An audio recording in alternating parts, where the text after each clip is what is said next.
Capítulo 2. Deus e as suas perfeições. Quem é Deus? Certa vez, li que um catequista pretendia ter perdido a fé quando uma criança lhe perguntou: quem fez Deus? E percebeu subitamente que não tinha resposta para lhe dar. Custa-me a crer nisso, porque me parece que alguém com suficiente inteligência para ensinar numa catequese teria que saber que a resposta é: ninguém. A principal prova da existência de Deus está no fato de que nada sucede, a não ser que alguma coisa o cause. Os biscoitos não desaparecem do vasilhame, a não ser que os dedos de alguém os levem. Uma nogueira não brota do solo sem antes cair ali uma noz. Os filósofos enunciam este princípio, dizendo que cada efeito deve ter uma causa. Assim, se recuamos até as origens da evolução do universo físico, 1 milhão de anos ou 1 bilhão, ou o que os cientistas queiram, chegaremos por fim a um ponto em que precisaremos perguntar: ótimo, mas quem o pôs em movimento? Alguém teve que pôr as coisas a andar, ou não haveria universo. Do nada, nada vem. Os bebês vêm de seus pais, e as flores vêm das sementes. Mas tem que haver um ponto de partida. Há de haver alguém não feito por outro. Há de haver alguém que tenha existido sempre. Alguém que não teve começo. Há de haver alguém com poder e inteligência sem limite, cuja própria natureza seja existir. Esse alguém existe. E esse alguém é exatamente aquele a quem chamamos Deus. Deus é aquele que existe por natureza própria. A única descrição exata que podemos dar de Deus é dizer que é aquele que é. Por isso, a resposta ao menino perguntador seria simplesmente: ninguém fez Deus. Deus existiu sempre e sempre existirá. Expressamos o conceito de Deus como a origem de todo ser, acima e mais além de tudo que existe, dizendo que Ele é o Ser Supremo. Daí resulta que não pode haver senão um Deus. Falar de dois ou mais seres supremos seria uma contradição. A própria palavra supremo significa acima dos demais. Se houvesse dois deuses igualmente poderosos, um ao lado do outro, nenhum deles seria supremo. Nenhum teria o infinito poder que Deus deve ter por natureza. O infinito poder de um anularia o infinito poder do outro. Cada um seria limitado pelo outro.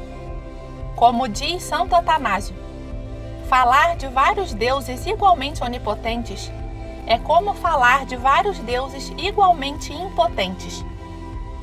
Há um só Deus, que é Espírito. Para entendê-lo, precisamos saber que os filósofos distinguem duas espécies de substâncias: as espirituais e as físicas. Substância física é a que é feita de partes. O ar que respiramos, por exemplo, é composto de nitrogênio e oxigênio.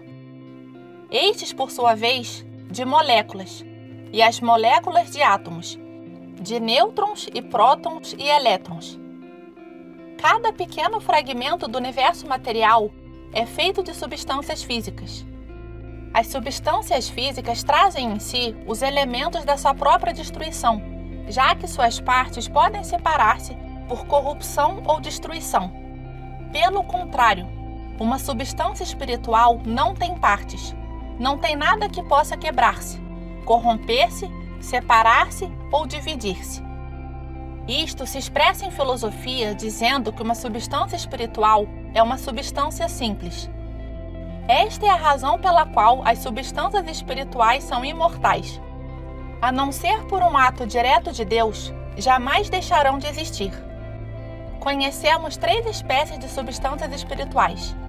Em primeiro lugar, a do próprio Deus, que é espírito infinitamente perfeito. Depois, a dos anjos. E por último, a das almas humanas. Nos 3 casos, há uma inteligência que não depende de nenhuma substância física para atuar. É verdade que nesta vida a nossa alma está unida a um corpo físico, e que depende dele para suas atividades. Mas não é uma dependência absoluta e permanente. Quando se separa do corpo pela morte, a alma continua atuando, continua a conhecer, a querer e a amar, inclusive mais livremente do que nesta vida mortal. Se queremos imaginar como é um espírito, tarefa difícil, pois imaginar significa compor uma imagem, e aqui não a imagem que possamos adquirir. Se queremos fazer uma ideia do que é um espírito, devemos pensar como seríamos se o nosso corpo se evaporasse subitamente. Ainda conservaríamos todo o conhecimento que possuímos, todos os nossos afetos. Ainda seríamos eu, mas sem corpo. Seríamos, pois, espírito.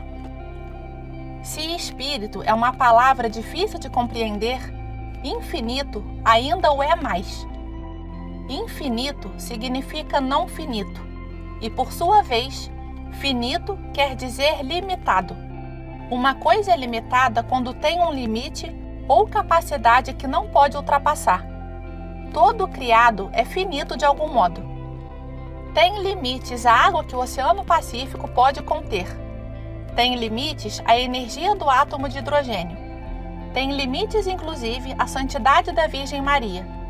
Mas em Deus não há limites de nenhum gênero. Deus não está limitado em nenhum sentido. O Catecismo nos diz que Deus é um espírito infinitamente perfeito, o que significa que não há nada de bom, apetecível e valioso que não se encontre em Deus, em grau absolutamente limitado.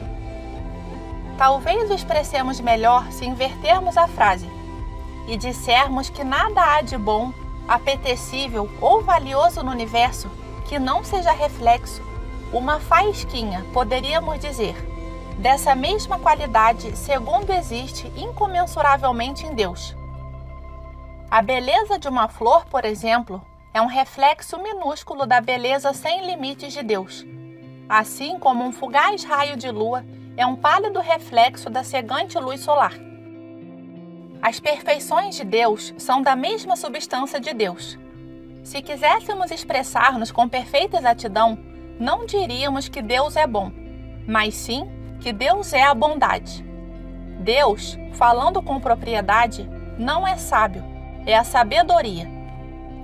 Não podemos entreter-nos aqui a expor todas as maravilhosas perfeições divinas, mas, ao menos, daremos uma vista de olhos em algumas.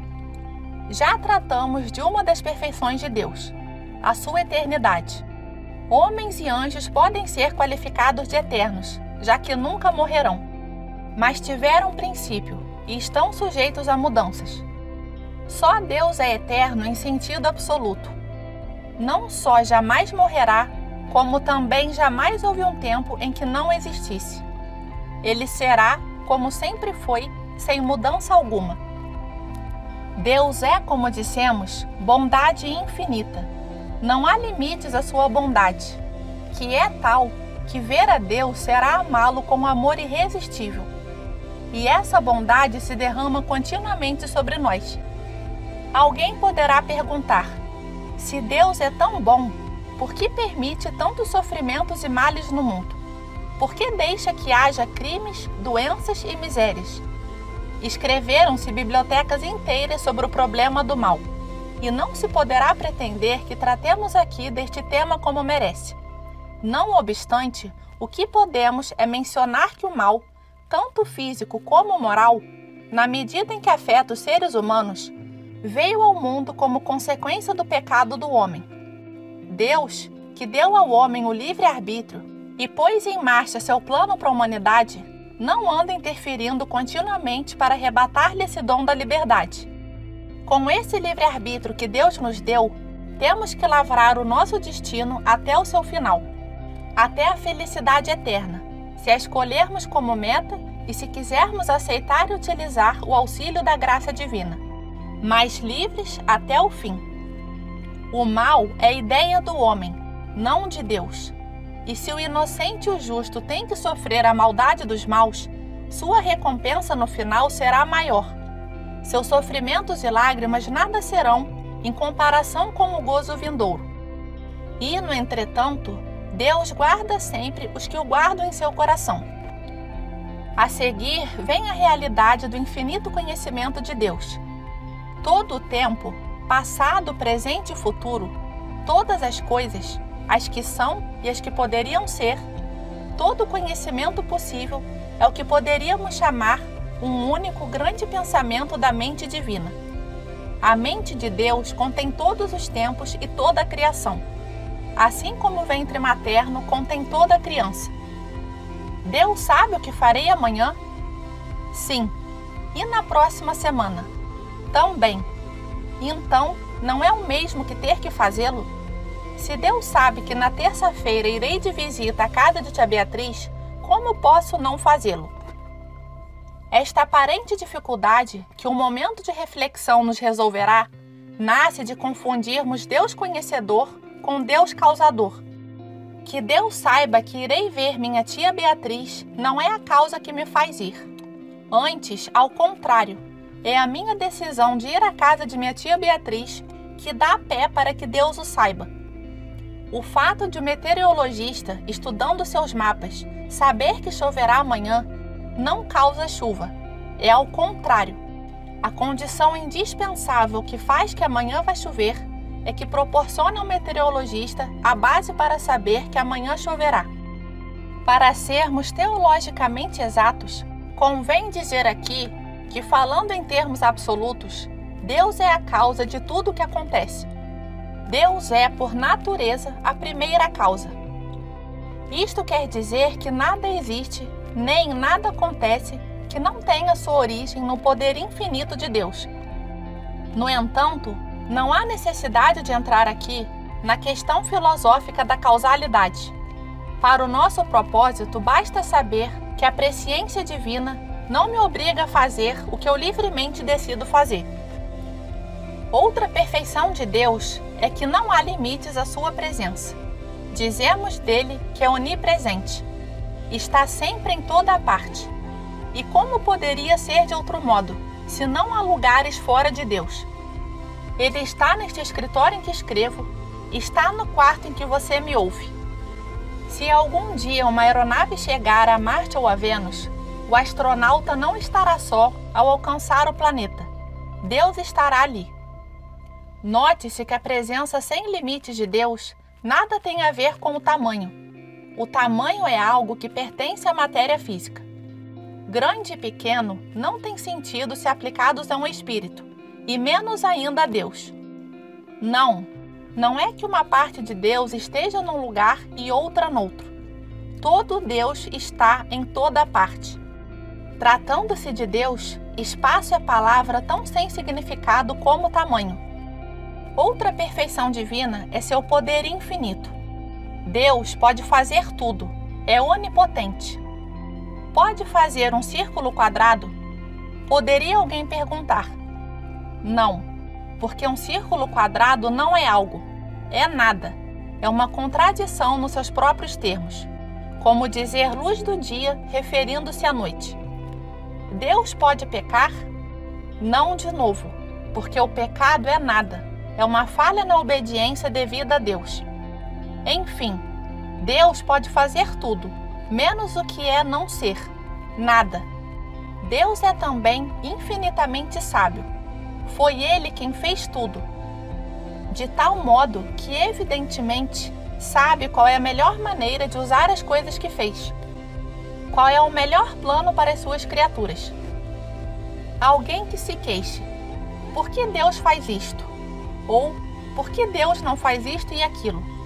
Deveria lembrar-se de que uma formiga tem mais direito a criticar Einstein do que o homem, em sua limitada inteligência, a pôr em dúvida a infinita sabedoria de Deus. Não é preciso ressaltar a infinita santidade de Deus. A beleza espiritual daquele em quem tem origem toda a santidade humana é evidente. Sabemos que a própria santidade sem mancha de Santa Maria, ante o esplendor radiante de Deus, seria como a chama de um fósforo comparada com o fulgor do sol. E Deus é todo misericórdia. Deus perdoa tantas vezes quantas nos arrependemos. Há um limite para a minha paciência e para a daquele outro. mas não para a infinita misericórdia de Deus. Mas Ele é também infinitamente justo. Deus não é uma vovozinha indulgente que fecha os olhos aos nossos pecados. Se nos recusarmos a amá-lo, e para amá-lo é que existimos, embora Ele nos queira no céu, a sua misericórdia não anulará sua justiça. Tudo isto e mais é o que queremos significar quando dizemos: Deus é um Espírito infinitamente perfeito.